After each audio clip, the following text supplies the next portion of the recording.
ஆண்டவரும் அருமை இரட்சகருமா இருக்கிற இயேசு கிறிஸ்துவின் ஆச்சரியமான நாமத்தில் தினமும் கர்த்தருடைய சத்தத்தை கேட்டுக்கொண்டிருக்கிற என்னுடைய பிள்ளைகளை வாழ்த்துகிறேன், ஆசீர்வதிக்கிறேன். நீங்கள் ஆசீர்வதிக்கப்பட்டவர்கள். இந்த நாளிலும் கூட கர்த்தர் உங்களை பார்த்து சொல்கிற ஒரு வார்த்தை, எல்லாவற்றிலும் சிறந்திருக்கும்படி செய்வார். இதுதான் தீர்க்க தரிசனமான வார்த்தை. நீங்கள் யாருக்காக கலங்கி கொண்டிருக்கிறீங்க? யாருக்காக கண்ணீர் வடித்து கொண்டிருக்கிறீங்க? யாருக்காக புலம்பிக் கொண்டிருக்கிறீங்க? ஐயோ, இவர் ஞானமில்லாதவராச்சே, ஞானமில்லாத பிள்ளைகளாச்சே, புத்தி இல்லாத மனுஷனாச்சே, ஐயோ ஒரு பேதையாச்சே அப்படின்னு கவலைப்படுறீங்களா? ஒரு சின்ன பிள்ளையை போல நடந்து கொள்கிறவர் அல்லவா, சின்ன பிள்ளையை போல பேசுகிறவங்க அல்லவா என்று நினைக்கிறீங்களா? அப்படிப்பட்டவர்களுக்கு தான் தேவனுடைய வார்த்தை என்ன தெரியுமா? சகரியா 10ஆம் அதிகாரம் 3வது வசனத்தில், கர்த்தர் யூதா வம்சத்தாராகிய தமது மந்தையை விசாரித்து அவர்களை யுத்தத்திலே தமது சிறந்த குதிரையாக நிறுத்துவார் என்று சொல்லி என்ன செய்ய முடிகிறது? பார்க்க முடிகிறது. யூதா வம்சத்தார் கர்த்தரால் தெரிந்து கொள்ளப்பட்ட வம்சத்தார். இந்த வம்சத்தாரை மந்தையை விசாரித்தான்.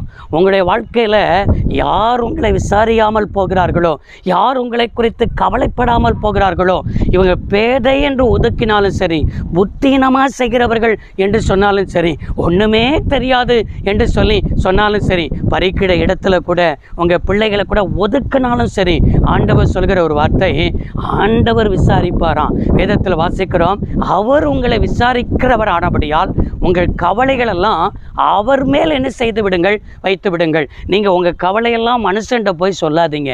மனுஷன் உங்களிடத்தில் ஒரு வார்த்தையை கேட்டுட்டு பின்னால் போய் 4 வார்த்தையை சொல்லி உங்களை கொண்டு தூற்றி கொண்டு தெரிவார்கள், உங்களை அவமதிப்பார்கள், உங்களை அவச்சொல்களை சொல்வார்கள். இதுதான் உலகம். உங்கள் கவலையெல்லாம் கிறிஸ்து மேலே தான் என்ன செய்யணும், வைக்கணும்.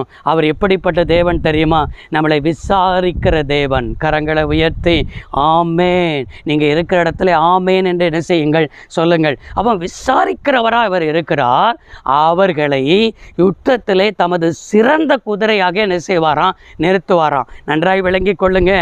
இந்த உலகத்தில் யுத்தத்தில் யாரை நிறுத்தும் தெரியுமா? யுத்தத்தில் பலவான்களை நிறுத்தும், யுத்தத்தில் பராக்கிரமசாலிகளை நிறுத்தும், யுத்தத்தில் எல்லாவற்றிலையும் சிறந்தவர்களை நிறுத்தும். ஆனால் ஆண்டவர் எப்படிப்பட்ட தேவன் தெரியுமா?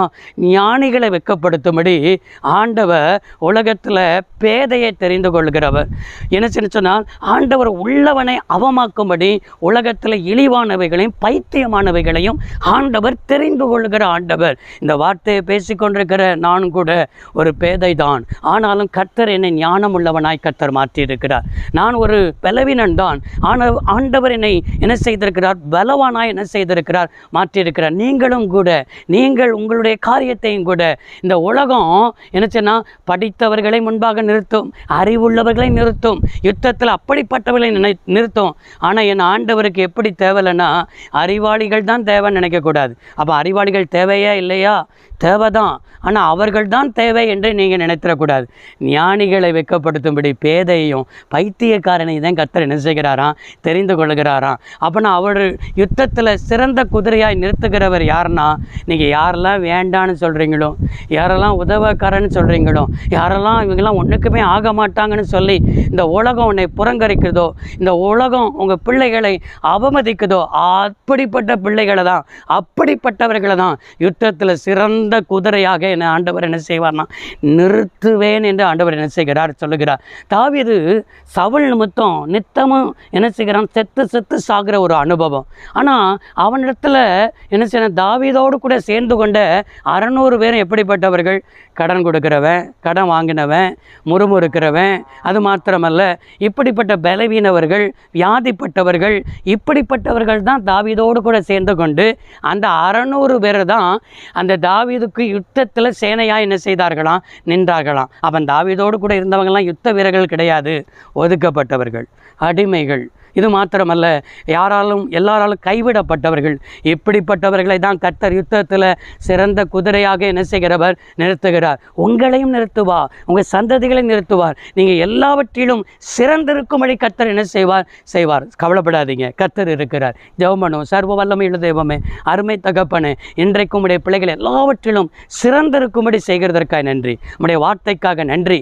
அப்படியே செய்து உடைய நாமத்தை மகிமைப்படுத்தும். இயேசு இரட்சக நாமத்தில் பிதாவே, ஆமென். கர்த்தர் ஆசீர்வதிப்பாராக. God bless you all.